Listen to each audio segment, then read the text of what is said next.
අද අපි කතා කරමු ජජ්මන්ට් ඩේ රෝ එකේ මේ සතියේ වෙච්ච දේවල් ගැන. සීඩස්ලිං YouTube විචාරයක් තමයි අපි මේ පදනම් කරගන්නේ. ඉතින් ඒකේ කියන විදියට නම් money in the bank එකට කිට්ටු වෙද්දී මේ ගොඩක් නොසන්සුන්කාරී තත්වයක් වගේ නේද පේන්න තින්නේ? ඔව් හරියට බර විචාරයේ ප්‍රධානම කාරණයක් තමයි මේ ජජ්මන්ට් ඩේ එක ඇතුලේ තියෙන අවුල්.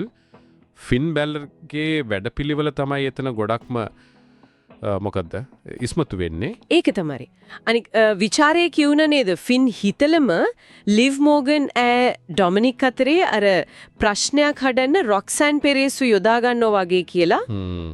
ලිව් කප් ඩොන් රණ්ඩු වෙද්දී ෆින් එක බලන් සතුටු වෙන විදිය. ඒක නිකන් කණ්ඩායම කැඩෙන්න යනවා වගේ සීන් එකක් නේද? හරියටම.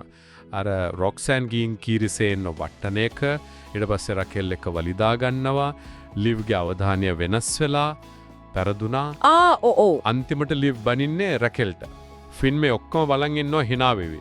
ඉතින් විචාරකයා කියන්නේ මේක සමහර විට ජජ්මන්ට් ඩේ එකේ අවසානයක්වත් පටන් ගන්නමක්ද දන්නේ කියලා. හරි. ඒ කණ්ඩායමේ එහෙම වෙද්දී අනිත් පැත්තේ සෙත් රෝලින්ස් යාටත් වෙනම ප්‍රශ්න වගේක් නේද? එයා අලුත් කට්ටියක් එක්ක රෝ පටන් ගත්තා. ඊට පස්සේ අර පෝල් හේමන් අවිත් කිව්ව කතාව. ඔව් ඒක සෙත්ත තවත් අවුස්සන්න නැටි. හේමන් කිව්වේ මේ බ්‍රොන්සන් රීඩ් රෝමන්ටයි පංක්ටයිත් වඩා සෙත්ත හානි කරා කියලා.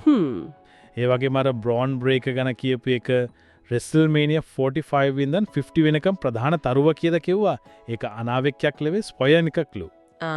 ඒ කියන්නේ ලොකු ප්ලෑන් එකක් තියෙනවා බ්‍රොන් ගැන. ඔව්. ඉතින් සෙත් ප්‍රේක්ෂකයන්ට බැන්න කුහකයෝ කියලා. කිව්වා පංකා සෑම්සේන් නිසා යාට ශූරතාව නැති වුණා කියලා. දැන් එයාගේ ටාගට් එක money in the bank contract work. ඒක තමයි. ලෝක ශූරතාවලේ යාට ඕන විදිහට පාලනය කරන්න. ඒත් ඉතින් ඒකත් ලේසිුන්නේ නෑනේ. මොකද උනේ? කතංග ඉවර වෙද්දිම CM පංකාවා ඇවිත් සෙත්ත දුන්නා GTS එකක්. දීලා පැනලා ගියා.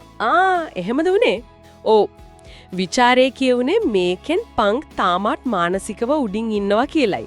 සෙත්ගේ මිටිබි හීනට ලොකු බාධාවක් මේක. හරි මේ ඔක්කොම වෙන්නේ money in the bank එකට පාර කපන ගමන් නේද? අර සුදුසුකම් ලැබීමේ තරංග ගැන මොනවද ਵਿਚාරයේ තිබ්බේ? පෙන්ටයිල් 0M දිනපු මැච් එක ගැන කතා වුණා. අර වයිකින්ගෝ ඇවිත් ගේබල්ට ගහපු එක. ඔව් ප්‍රේක්ෂකයෝ අතර ඉඳන්. ඔව් ඒක නිසා ගේබල් පෙරදුනා. හැබැයි ගේබල් වැටුණු විදිය ඒක ටිකක් අවුල් වගේ බොට්ස්ට් ස්පොට් චෙලත් කිව්වා. අනිත් එක සෙත් රොලින්ස් ක්වොලිෆයි වුණානේ මිටිබි එකට. ඒත් ඒ කොමද බ්‍රොන් බ්‍රේකරුයි බ්‍රොන්සන් රීඩුයි ඇවිත් සෑම්සෙන්ට බාධා කළා. ඊට පස්සේ ඩොමිනික් පුටුවක් ගෙනාවා. ඒක වැරදිලා ෆින්ටම තමයි පාඩු වුනේ. ඒ කියන්නේ මිට්ටීබි එකත් මාර අවුලක් වේ වගේ නේද? අනිවාර්යයෙන්ම. ඒක තමයි විචාරේත් කියුනේ. ඒකම මිට්ටීබි කාඩ් එකට අලුත් මැචස් එහෙමත් ආවනේ. බෙකී ලින්ච් කප් ලයිරා වෙල්කෙරියා. ඔව් ඒකත් තියෙනවා. ලයිරා බෙකීව මියෙක් කිව්වනේ. බිකි තමුත්තු කොන්දේසියක් දැම්මා නේද? පෙරදුනොත් ආය චැලෙන්ජ් කරන්නේ නෑ මගේ. ඔව්. දිනුවත් ලයිරා එයාගේ අත උස්සන්න ඕනලු අනිත් ලොකු මැච් එක කෝඩි රෝඩ්ස් කප් ජේ ඌසෝ. ජොන් සීනා කප් ලෝගන් පෝල්ට විරුද්ධව. ඒකනම් ලොකු එකක්. අනිවාර්යෙන්. තව අර ගුන්ටර් රවි ජේ ඌසෝට මතක් කළා මිඩ්බි එකෙන් දවස් දෙකකට පස්සේ එයාලගේ මැච් එක තියෙනවා කියලා. ඔව්. හැබැයි ඉතින් විචාරකයන්න් කිව්වා ජේ ඌසෝගේ ප්‍රෝමෝ එක ටිකක් දුර්වලයි වගේ කියලා. රියා රිප්ලිත් වීඩියෝ එකකින් මොනවද කිව්වා නේද? ඔව් එයා කිව්වා මිඩ්බි දිනලා ටිෆෙනි හරි ඊෝස්කයි හරි චැලෙන්ජ් කරනවා කියලා. ඒක තුනන්දු වෙඩි කරනවා. හරි. මේ ලොකු කතා ටික ඇරුණම අර යටින් යන පොඩි ඉඟි ගැනත් විචාරේ කතා වුණා විශේෂයෙන් කැරියන් ක්‍රොස්. එයා මොකද කරන්නේ? ඒක තමයි. ක්‍රොස් එයා සෑම්සේන්ව හම්බ වෙලා මානසිකව වට්ටන්න වඩේ try කළා. ඔයා කවදාවත් වර්ල්ඩ් චැම්පියන් කෙනෙක් නෙවෙයි වඩේ කතා කියලා. සෑම් කිව්වා පස්සේ බලා ගන්නම් කියලා. ඒ කියන්නේ ඉස්සරහට මැච් එකක් එයි වගේ. අනිත් එක තමයි ස්කාලට්. එයා ඉනිමගක් උඩ හිටියා. මිඩ්බි වලට සම්බන්ධයක්ද? ඒකත් එන්න බැලම්. ඔව්. ඊටත් වඩා වැදගත් AJ ස්ටයිල්ස් ගේබල්ට බෑක්ස්ටේජ් ගැහුවනේ. WWE එක එකට කිලා ඉන්ස්ටින්ක්ට් කියලා ට්වීට් කළා. විචාරයේදී ඇහුවා මේක අර ක්‍රොස් කලින් කියපු කතාව AJගෙන් ඒ සහජ බුද්ධිය මතු කරගන්න ඕන එක්ක සම්බන්ධයක් තියෙනවද කියලා. ක්‍රොස්ගේ බලපෑමක්ද මේ? ඒකන හිතන්න දෙයක් වෙනත් දේවලුත් උනා නේද? රූසෙව් ෂේමස් එක්ක සීන් එකක් පටන් ගත්තා වගේ. ඕ රූසෙව් අකිරට සාවාව ඉක්මනට පරද්දලා ෂේමස් දිගට බැලුවා. ලිවර්පූල් ජැකට් එකක් ඇඳගෙන හිටියේ ෂේමස්. ඉතින් ඒ දෙන්න අතරේ මොකක් හරි පටන් ගන්නවා වගේ. නිව්ඩේ එයාලා කොහමද ටැග් ටීම් චැම්පියන්ෂිප් රැකගත්තේ?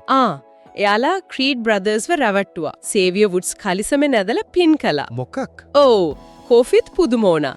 ග්‍රේසන් වෝලා ආයෙත් එයාලත් එක්ක බෑක්ස්ටේජ් හිටියා. ඒක නම් තේරෙන්නේ නැහැ මොකක්ද කියලා. හරි අර අන්තිමට තිබ්බ ට්‍රිපල් A ස්පොයිලර් එක. ඔව් WWE එකේ ප්‍රමෝට් කළා. වයිකින් ඕ ඇන්ඩ් ගේබල් අතරේ triple A mega championship match එකක්. ඒ කියන්නේ වර්තමාන චැම්පියන් ඇල්බර්ටෝ ඩෙල් රියෝව පරද්දලා වයිකින්ගෝ දිනයි කියන එක වගේ නේද? ඒකනම් ලොකු ඉඟියක්.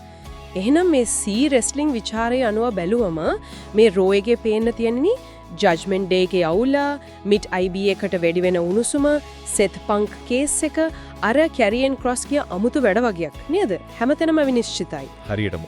ඒක තමයි. අවසාන වශයෙන් හිතන්න දෙයක් විදිහට ਵਿਚාරයේ මතු කරන ප්‍රශ්න තමයි මේ ඔක්කොම ගැටුම් එක්ක මනි ඉන් ද බැංක් එකට කලින් තියෙද්දි WWE බලය ඇත්තටම වෙනස් කරන්න යන්නේ මොන කතාවෙන්ද? විශේෂයෙන්ම අර කැරියන් ක්‍රොස්ගේ බේඩා. AJ ස්ටයිල්ස් වගේ අයට එයාගේ බලපෑම ගැන තියෙන ඉඟි. මේවා එක්ක අපි හිතන්නේවත් නැති විදිහේ පෙරලියක් ඉස්සරහ සතිවල දකින්න ලැබෙවිද? ඒක තමයි දැන් තියෙන ලොකුම කුතුහලය.